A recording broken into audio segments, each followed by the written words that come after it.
Muy buenas a todos, bienvenidos de vuelta a mi canal. El día de hoy vamos a estar haciendo la revisión de este transistor y este video viene a petición de un comentario que nos hicieron en el último video esta suscriptora y por eso se lo traemos el día de hoy. Como siempre vamos a estar haciendo una revisión de su hoja de datos y lo vamos a estar probando con un multímetro y con el probador de transistores. Y como el transistor está completamente nuevo, ustedes lo van a poder comparar los valores medidos aquí contra los valores que ustedes estén midiendo y así poder saber si el transistor que tienen está en buen estado o si necesita ser reemplazado. Sin más, comencemos. Este video es presentado por Autovolt, una empresa que convierte cualquier tipo de carro o vehículo de gasolina o diésel en un vehículo 100% eléctrico. Venden componentes y kits de conversión. También dan cursos de cómo hacer la conversión de un vehículo eléctrico, armado de baterías, circuitos y todo lo relacionado. Visita su página de Instagram para obtener más información. Muy bien, vamos ahora con la revisión de la hoja de datos del transistor D1047. Entonces comenzamos por acá, resaltado en verde, que dice que es un transistor NPN de alta potencia del tipo epitaxial planar y transistor bipolar, por supuesto. Cabe destacar que esto de epitaxial planar quiere decir que es un tipo de transistor bipolar que se fabrica mediante un proceso de deposición epitaxial. En este proceso, una capa de semiconductor de dopaje diferente se deposita sobre una base de semiconductor de dopaje diferente. Esto crea una estructura de transistor con regiones conductoras y no conductoras bien definidas. Los transistores bipolares epitaxiales planares son más fiables y de mayor rendimiento que los transistores bipolares tradicionales, tal y cual como pudieron verlo en esta imagen. ¿Ok? Entonces, eso como aclaración que es un tipo de tecnología utilizado en este tipo de transistores. Igual más adelante haremos un video explicando los tipos de tecnología distintos que existen en transistores bipolares, MOSFET, IGBT, etc.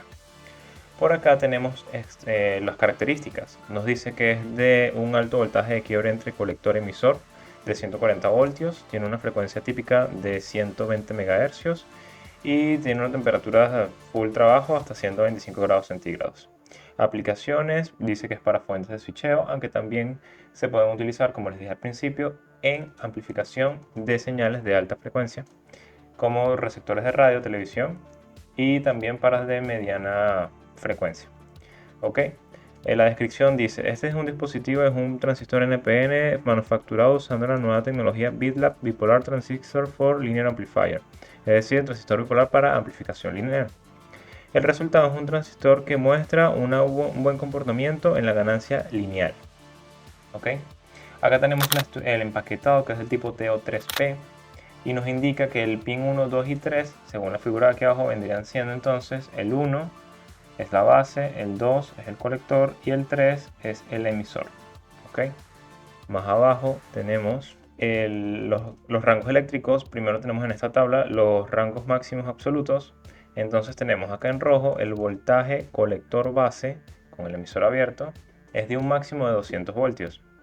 El voltaje máximo que puede existir entre el colector y el emisor con la base abierta es de 140 voltios. El voltaje máximo entre el emisor y la base es de 6 voltios. Y la corriente máxima que puede soportar es de 12 amperios. Pero también puede soportar una corriente máxima de 20 amperios, pero en corriente pulsante con periodos menores a 5 milisegundos. ¿Ok?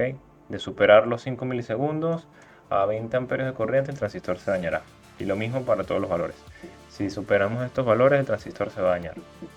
Tiene una potencia total de disipación de 100 watts. Por lo tanto, como disipa tanto calor, este transistor es necesario que se le coloque un disipador. Y si se le puede colocar un ventilador, un fan cooler, mejor todavía. Por acá abajo tenemos las características eléctricas. Tenemos entonces el voltaje de quiebre entre colector y emisor, es de 140 voltios, resaltado aquí en azul. En rojo tenemos el voltaje de quiebre entre colector y base, que es de 200 voltios. Voltaje de quiebre entre emisor y base, el anterior era el colector base. En este caso, emisor base, quiebre 6 voltios. El voltaje de saturación entre colector y emisor está entre 0,5 y 0,7 voltios, dependiendo de la corriente que circule por el colector y la corriente en la base, por supuesto. Por acá tenemos que el voltaje base emisor es de 1,3 voltios y la ganancia en corriente continua es de 200 HF. Por acá abajo tenemos la frecuencia, la capacitancia entre colector y base, los tiempos, las gráficas, un circuito de prueba. Estas son las dimensiones del empaquetado. Aquí está el empaquetado. Y ya. Muy bien, no tenemos más nada. Muy bien, ahora vamos a hacer la prueba con el multímetro. Como siempre, para eso lo ponemos en la función de diodo. Aquí lo podemos ver en la pantalla. Entonces tomamos las pinzas, calibramos primero. Perfecto. Entonces, como siempre, lo primero que vamos a hacer es identificar si este es del tipo NPN o PNP. Aunque ya lo vimos en la hoja de datos, vamos a hacer el ejercicio. Primero comenzamos con la punta positiva en el primer pin. Y con la punta negativa vamos a ir tanteando en el segundo y en el tercer pin. Ok, obtuvimos lectura. Y aquí también obtuvimos lectura. Entonces ahora invertimos. Negativo en el primer pin, positivo en el segundo pin. No obtenemos nada. Positivo en el tercer pin. No obtenemos nada. Ok, de esa manera nos podemos dar cuenta que el pin común con la primera medición fue el primero. Y que era del tipo positivo. Mientras que los otros dos son negativos. Por lo tanto, este transistor es del tipo PNN o lo que mejor se conoce como un NPN. Entonces ya sabemos que la base es el primero y para saber cuál es el emisor y el colector simplemente basta con comparar las mediciones y el emisor será el que tenga la mayor caída de voltaje. Entonces midamos 550 y 555 en el tercer pin. Por lo tanto, el emisor es el tercer pin, ya que es el que tiene la mayor caída de voltaje, y el pin del medio es el colector. Ok, entonces así tenemos 550 en el colector y 555 en el emisor. Perfecto. Cabe recordar que por el tipo de encapsulado TO3 que tiene este, el pin del medio está conectado directamente al chasis de la parte de atrás del transistor. Entonces si nosotros tocamos acá y acá obtenemos continuidad plena. Ahí está, y no tiene polaridad, por supuesto. También podemos verificar que el transistor no se encuentra en corto o en fuga. Con la segunda medición que hicimos, ponemos el negativo en la base y el positivo en el colector, que es el segundo pin. No obtenemos nada, no debemos obtener nada. Y luego en el emisor, que es el tercer pin, tampoco debemos obtener medición. Podemos también comprobar ahora acá que no haya corto entre colector y emisor. De esta manera no debemos obtener medición, y si lo hacemos de manera invertida, así tampoco debemos obtener ninguna medición.